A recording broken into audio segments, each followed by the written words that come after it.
first, this is the hardest question of the day. What is your name? My name is Isaiah. Isaiah, I'm Kevin. Nice to meet you, Isaiah. Nice to meet Thanks you, for Kevin. stopping by. We appreciate it. Of course. So, the question of the day is, what is the purpose or meaning of life? How would you answer that question? Yeah, honestly, I think the purpose and meaning of life are two different things. I think they can be, and that's a good... Yeah. Other people have thought about it, and I think there's some truth to it, so that's good. You can either answer both or one or the other, too. I think the purpose of someone's life is different for everyone. Okay. Because I think in my life recently, I've been thinking about its purpose. Honestly, every day I've been questioning, like, Wow, that's why am I here? What exactly am I doing? And what is this for? Yeah. And, like, because, college is something that really, it's so different than high school. It's different than everything that I've experienced thus far. And, with so much responsibility in my hand, it's like every decision, will make me think, like, why did I make this decision? Yeah. Why am I on this planet? And why did I do that, Mm-hmm. And it's like, I think right now the purpose of my life is to experience as much of the world as possible. Okay. And to be able to travel the world and see what it has to offer, Okay. Because obviously that's not everybody else's purpose, but I feel like that's kind of what I'm born to do. I feel like I'm born to travel the world and see as many countries as possible and really gain a full sense of reality and truth as it is, because I think that in this day and age it's so easy to be led astray by absorbing everything on social media and not really understanding what the world really is face to face. And I think it's important for everybody to go and travel and see it for themselves. Thankfully, I've been blessed with the opportunity to go to Germany this November. Really cool. That's awesome. And I think it's just one step in many to really experience the world as it's supposed to be experienced and not behind a screen.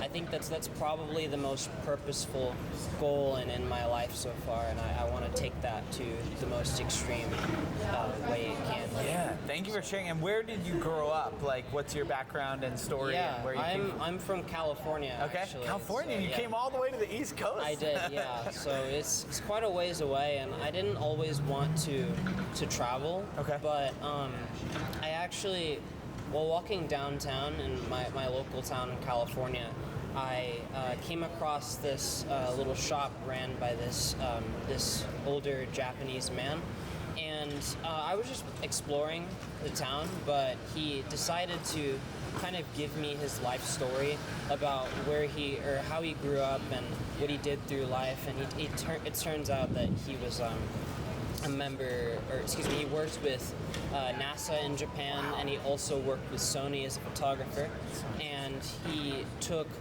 like hundreds and hundreds of photographs, or thousands, honestly, an incalculable amount of photographs in his life, and he, like, all of the photographs span like across the world, and he saw so many different kinds of famous people, famous places, and I think that it was something that really formed so much dimension in a person's life, and it was really inspirational to me because of the amount of opportunity that he had, because he chose to travel and he chose to get on a plane and see something besides the walls of his own house. And I think that's probably one of the most important things that someone can do, is just go and see the world. Yeah, that's what I want to do for myself. That's really cool, and it's thanks for sharing that story, because I think it just shows like this was almost like the pinnacle of the pendulum of what started your desires and purposes. It was. 'Cause I think that's important to realize where our purposes came from. Either it doesn't make it good or bad. It's just good to analyze that. Yeah. And I definitely think traveling, so many people are ethnocentric in the sense of like we have all the best things in this country. I've been to like 15 other countries myself through work and through other missions and stuff.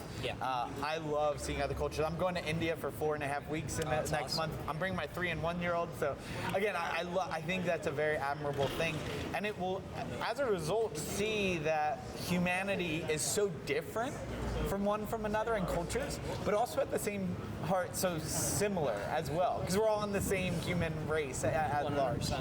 And so I think that's going to be a cool journey for you. So that is nothing bad, but kind of looking further in the future, like, would you be able to ever be fully satisfied where you don't want to meet any other cultures at the end of the day?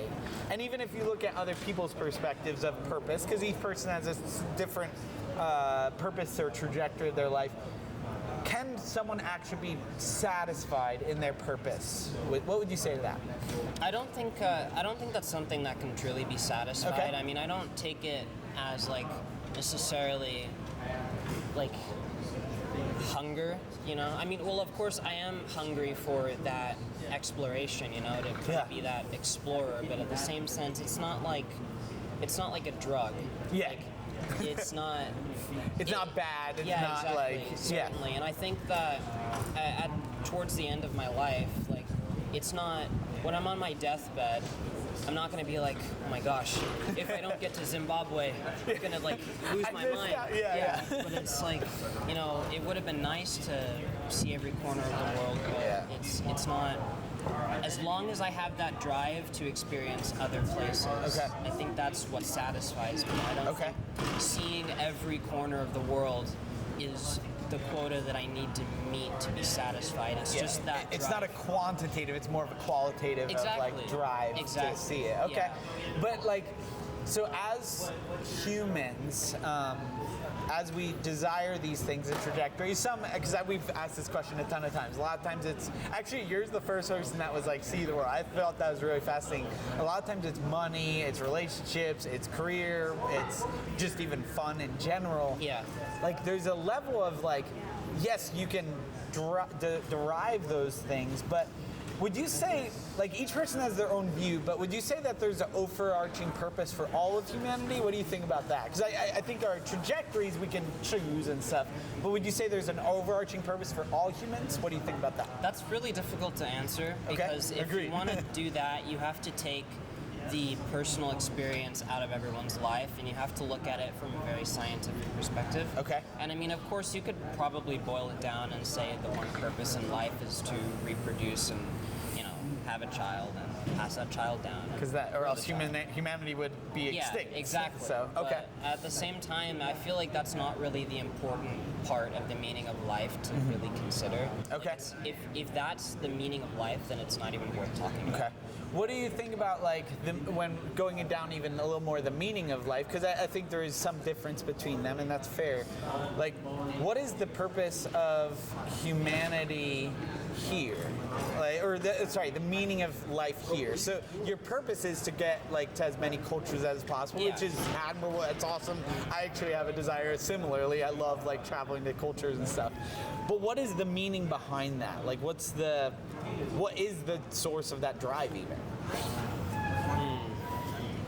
Well, like the source of my specific drive, or just in general, I would say for humanity. Okay, wait. You're asking like, what is the source of the drive for people to explore their places? Yeah, like, and I think the meaning is the drive to our purpose. Sometimes. Yeah, I suppose perhaps it's. I think truth, or to understand truth better, is definitely a thing. Because it's a great answer. I think true. If you only have like a half truth, it's because you don't know both sides of the argument. And that's one of the biggest problems in American society today, is that we think we understand the truth when we only understand a fraction of the argument. Yeah. We don't talk to other people, and we end up hating them because we don't understand. Yeah. And I think that understanding and truth is best achieved when you, number one, communicate with other people, number two, see what they see in their shoes. Yeah. And I think that that's a fantastic answer. I think that traveling is really the only way to do that. I've even experienced that. I've learned leaps and bounds when I travel. Yeah. And finding out truth is not found in one city perspective, because you need to see there's 7 billion people in the world. 100%. So then what would you say, like, do you believe that there's an absolute truth at the end of the day, in the sense of not like everything's an absolute truth, like everyone loves pizza or something like that, but like at the end of the day, is there an absolute truth about life, about the existence, the before, the during, the afterlife? Do you believe that there's one truth there? That's a hard question to answer. That's really hard. What's your like personal perspective now? And I understand you're on a journey of learning. I think that at the end of the day, there are some things that are absolutely true, no matter like who you ask. Like you will either be right or wrong. Okay. If you ask this question, like, is the Earth flat? No. Yeah, That is true. I agree with you. Yeah. So don't worry, we don't have to debate that one. Of course not. But like, those are some like truths that cannot be debunked. But I mean, I guess every single thing that could possibly be subjected to debate doesn't always have an absolute truth. Okay, I agree with that, because you even look at like which political system is the best. Like Yeah. there's different, so not everything has an absolute truth, but I think it's good that we establish that there's the existence of absolute truth. Because Yes. one of the things, and I think I heard it from you, is so many people today have what they call their truth, but it's just their opinion or belief. Exactly. And that is like, that's illogical to say it's truth. It's just, can you just tell me it's your belief or opinion? Exactly. Because to say it's truth is making a statement that's really an absolute truth. So I think that society has kind of ruined that word in a sense. Yeah. That's why I have to say absolute truth rather than does truth exist, because they're like, of course. Yeah, exactly. But so, do you believe that there is, because I talked about like before, during, after life. Do you believe that there, currently, based on your current knowledge, I know you want to learn and things like that, do you believe that there is a higher power, a God, that is involved not only in like before, during, after, but like even the meaning and purpose of life? Do you believe that God has something to say about that? What do you think? Personally, I am an atheist, Okay. but I understand that obviously I don't know everything. Okay. And I choose my my route of belief because of specific things in my life. Okay. And it's kind of difficult to expand on that, I must admit. But Okay. I just admit that I don't know everything and that I can't necessarily use my disbelief in a higher power to prove everything Okay. that I find meaningful. Okay. So, No, and thank you for the background behind atheist, because you really have to, again, define your terms always, because it's so, and have you heard of the kind of the view of like agnosticism? Yes, yes, I- And from what you're saying, correct me if I'm wrong, I don't want to put words in your mouth, but like it's almost more of like, I choose atheism, but there is a possibility that a God could exist. So that almost leans more towards agnosticism in what the definitions mean, but am I mischaracterizing that, or? I mean, I would definitely call myself an atheist. Okay. But at the end of the day, it's like I can't prove that. Like Okay. for 100%. Sure. Absurd. Okay, I see what you're saying. I definitely think that absolutism is something that's very delicate in our society, and it's like if you can't prove it with 100% certainty with mathematics, then do you really know? Yeah. And it's like I can't do that. Yes. I am a 19-year-old freshman at Penn State. I cannot tell you with 100% certainty that Yeah. God doesn't exist. Yeah. Could you, like, if you don't mind, share a little bit of like the journey of like what led you to the atheist viewpoint? Because people have very many different channels to that. What it was like, would you say some of the mile markers of what caused you to move in that direction up to this point in your life? That I feel like that's actually rather personal. Okay. So if you don't mind. No, that's okay. That's Try to okay. get to that. But it's more like personal events rather than like, say, a book that you read from someone. Yeah. It's more well, of like, it's a combination of things, you know, personal events and just things overall in Okay. life that over a long period of time shifted my belief. okay. No, thank you for sharing, and no problem. And I think it's important to, and again, I'm not expecting you to share, but like think through how people get to places, because I think there's a lot of like presuppositions of like, oh, if they are this belief, they must have been this. Like even like if they're Christian, they must have grown up in a Christian home, or if they're Muslim, they had to have this bias. But like, I think it's important to understand people's journeys, because it does matter that the way we get to it. And with like atheism versus like say other religions and other faiths, in atheism, like, is there really, like, do you believe anything after life? Like, would you say, what's your like current view on that? Because even atheists have differing viewpoints of afterlife. Do you think it ceases to exist, or what happens after life in your? Yes, I would say so. Okay. There is no afterlife. Gotcha. Yeah, and that's helpful to understand where you're coming from. But at the end of the day, like as purposes, and going back to even the original question, and we won't keep you too long. I'm sure you're busy studying and stuff. Is we have these purposes like traveling, like having money, like relationships, all these things. They aren't inherently bad in themselves. But at the same time, and they actually are good in a lot of ways, but at the same time, they really don't fulfill us completely. And you mentioned about like the drive, and that's fair. But at the end of the day, I really believe that God actually, whether we believe him or not, I believe this is an absolute true statement. You can choose to believe it or not, but God desires that he knows and others know him. That God desires to know people. And that, to be honest, that statement is pretty radical in the sense that most religions, and as you travel the world, all the religions talk about how we need to be good enough and follow a bunch of rules, and maybe God will have mercy, maybe Allah will have mercy, maybe the Brahman will have mercy, all these things. But the purpose that God has is he wants to know us, and he did that through Jesus. And I don't know if you've heard the Christian perspective. Do you have any exposure to it? I actually grew up in a Christian household. Okay. So, yeah. No, thank you for sharing that.